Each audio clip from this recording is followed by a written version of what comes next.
কাশ্মীরে জঙ্গি হামলায় নিহত ঝালদার মনীষ রঞ্জনের পরিবারের সঙ্গে দেখা করলেন বিজেপির রাজ্য সভাপতি সুকান্ত মজুমদার।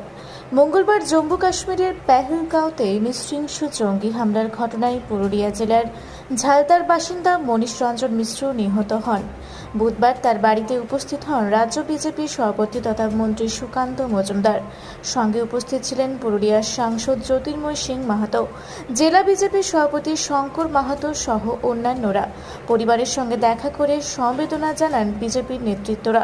তারপরে সাংবাদিকদের মুখোমুখি হয়ে কি জানালেন সুকান্ত মজুমদার, শুনুন।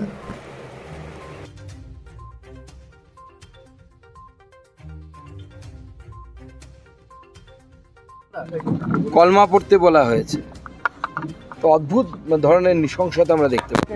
প্রত্যেকটা রক্তবিন্দুর হিসেব হবে। পশ্চিমবঙ্গ 3 জেলার অন্তর্গত ঝালদায় আমাদের মনীষ রঞ্জন বাবু খুব ভালো একজন মানুষ ছিলেন, সত্যি বলছে, পাড়া প্রতিবেশী থেকে শুরু করে। আর নৃশংসভাবে এটা মেনে নেওয়া যায়। বলছি আজকে ফিরাদ বেহালাতে যে মারা গেছে তার বাড়িতে গিয়ে কোথায় গেল বলবেন এটা নিয়ে? এই বিষয়ে যারা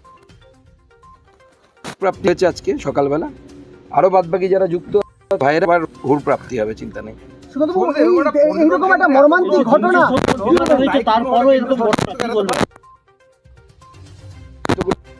ওখানে তো রাজ্য সরকার আছে, মন্ত্রী কেন প্রশ্ন করছেন? রাজ্য সরকার আছে তো ওখানে। আমরা তো বলিনি রাজ্য সরকার তাড়াতাড়ি ভোট করিয়ে রাজ্য সরকার সুপ্রিম কোর্ট বলেছে, আমরা সুপ্রিম কোর্টের নিয়ম আদেশ মেনেছি। যদি না বলতো তাহলে এত তাড়াতাড়ি ভোটও হতো না, পুরো দমে কেন্দ্রীয় শাসন থাকতো। সুপ্রিম কোর্ট বলেছে বলে আমরা মেনেছি। দায়ী তো সবার, যথেষ্ট নিরাপত্তা ছিল না, দায়ী তো সবার। শোনো তো, ভোটের আগে তো আমরা পুলওয়ামা দেখেছি, তখনও তো একই ধরনের একটা গাড়ি ঢুকে গেল, সেনাবাহিনীর কনভয়ে হামলা হলো। আপনি মোদী সরকারের আগের হামলার সংখ্যা আর মোদী সরকারের পরের হামলার সংখ্যাগুলো আমার কম না। স্ট্রং অ্যাকশনের দাবি জানাবেন? অবশ্যই স্ট্রং অ্যাকশনের দাবি আমরা জানাচ্ছি।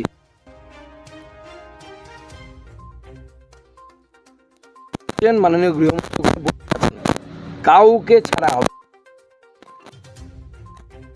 নিরাপত্তা নিয়ে একটা প্রশ্ন উঠছে, কি বলবেন? দেখুন, নিরাপত্তা নিয়ে তো কাশ্মীরে সব সময়ই প্রশ্ন আছে। কাশ্মীর শুধু নয়, ভারতবর্ষে যে জায়গায় ডেমোগ্রাফি পরিবর্তন হয়েছে সেই জায়গায় নিরাপত্তা নিয়ে প্রশ্ন আছে। ওটা তো কাশ্মীর। আপনি কি জানেন কালকে রাত্রিবেলা মালদার অমৃতি বলে একটি গ্রামে নৃশংসভাবে গলা কেটে খুন করা হয়েছে হিন্দু এক যুবককে, আর একজন আহত। কারণ বিগত কয়েকদিন ধরে অমৃতির হিন্দু গ্রামগুলোতে, হিন্দু বাড়িগুলোতে শুধু চুরি হচ্ছিল। গ্রামের লোক সবাই মিলে রাত পাহারার ব্যবস্থা করে। তো এই মৃত্যুর জন্য কাকে দায়ী করবেন? গলা কেটে মারা হয়েছে, যেভাবে জবাই করা হয় মানুষকে, যেভাবে খাসি জবাই করে, বকরি জবাই করে, সেইভাবে।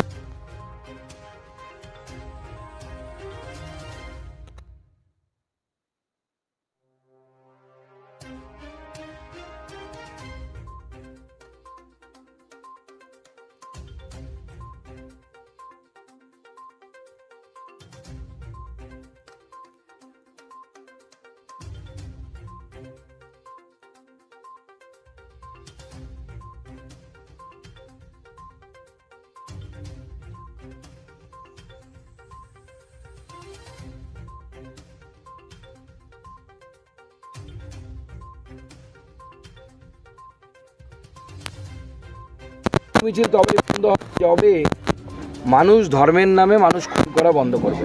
কিন্তু সেটা কবে? হিন্দু নিধন হচ্ছে এভাবে। অবশ্যই হিন্দুদেরকে টার্গেট করে মারা হচ্ছে। শুধু কাশ্মীর নয়, মুর্শিদাবাদে হয়েছে, মালদায় আজকে আমি বললাম গতকাল রাতে মালদায় হয়েছে। প্রত্যেকটি জায়গায় একের পর এক ঘটনা ঘটছে।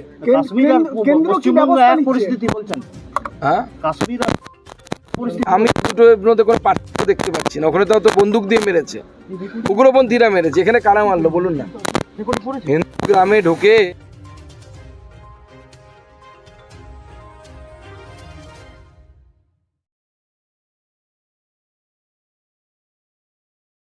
পুরা ব্লকের লধুরকা গ্রামের অদূরে অবস্থিত দৌলত পাবলিক স্কুলের দখলে থাকা বেশ কিছু জমি নিয়ে শুরু হয়েছে আইনি জটিলতা।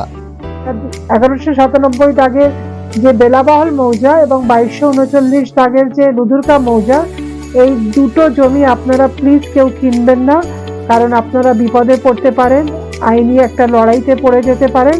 জমিটা একদম ডিসপিউটেড, ফলে একটু সাবধানে থাকবেন।